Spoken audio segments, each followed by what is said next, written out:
ఆడే ఎదవనుకుంటే ఆడికంటే పెద్ద ఎదవలాగా ఉన్నారా బాబు ఈడ.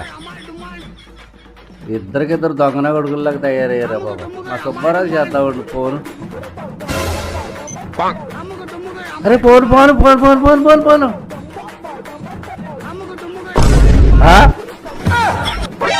అరే నా bag bag bag bag bag. అరే నా బ్యాగ్ రా బాబు. అమ్మా అరే నా చెప్పులు రా బాబు. ఓ నియం వదిలితే ఒంటి మీద పొట్లు కూడా పట్టుకెళ్ళిపోయేలాగున్నారు రా బాబు. ఈ సిటీ గిటీ నాకేం వద్దు కానీ రా బాబు. నా తిప్పలు నేను పడతాను. నిజంగా చెప్తున్నానండి, ప్రపంచం అంతా దొంగ నా కొడుకులు. నిజంగా నాకు కంట్లో నీళ్ళు వస్తాయి. దొంగ నా కొడుకులండి. దొంగ ఎవరిని నమ్మడానికి వీల్లేదు. ఎవరిని